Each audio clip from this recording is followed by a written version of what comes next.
Malamig ngayon mga kadudern. Malakas-lakas yung hangin. Dahil sa may kalakasan yung hangin. Tignan nyo. Yung mga dahon. Nagkaalat na dyan. Oh. Dumami yung mga dahon. So, lilinisin ko lang to para magandang tignan. Alisin natin yung dahon.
Medyo malinis-linis na.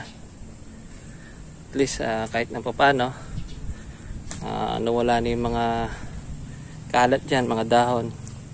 Ito ko na muna nilagay. Pabayaan na natin munang mabulok dyan para pagdating ng panahon magiging fertilizer. Yan.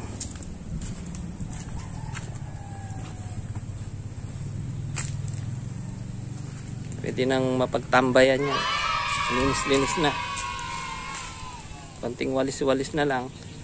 Gamit ang walis ting-ting. Para maging maayos. Mawala yung mga iba-ibang singit-singit sa mga ugat. Yan o. Di makuha ng rake. Minsan sumasabit sa sa tawag dito, sa ugat. Yan o. Lumabas yung mga ugat. So, kailangan walis-walisin na lang.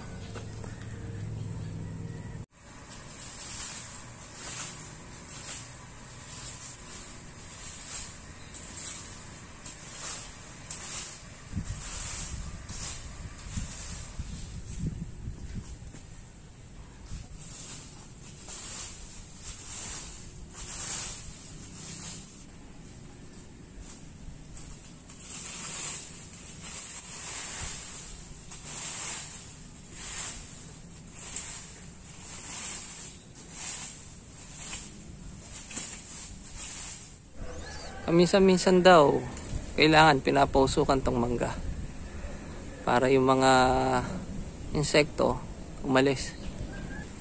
Kaya nag-ipon ako ng konting dahon dyan para sunugin natin konti.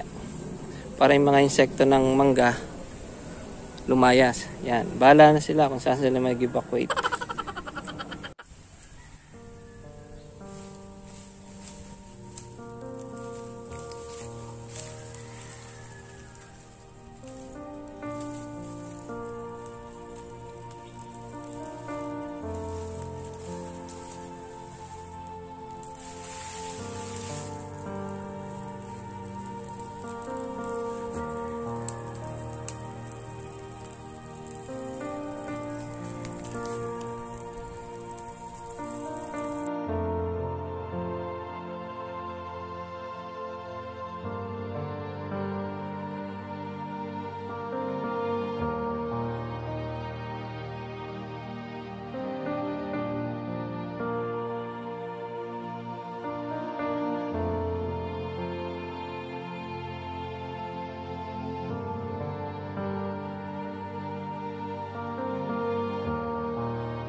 Evacuate na tayo.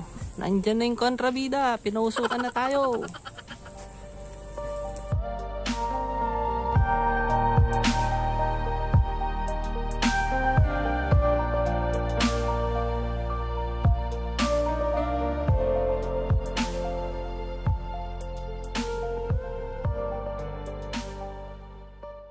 So, ayun, dalawa rin, no?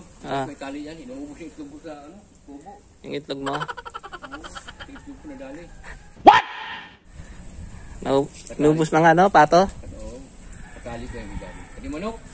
Sino yung tumira? Ayun, dalawa rin, no? Yung aso? May tali na yan. Kinakain yung itlog? Ubos yung itlog ko, pati itlog ko. Pati yung itlog mo. Paano masabi? Yung niluto mong itlog na. Yun, no? Malinis, no? Yan, mga kadudons. Natapos din tayo sa wakas. Sarap na magtambay dito. Lalo na nausukan ka. Amoy usok. Pero okay lang. Yan. Maraming salamat pala sa walang sawang pagsubaybay sa mga video ko. Happy New Year na lang, mga kadudons. Ingat po tayo. See you on my next video. Bye!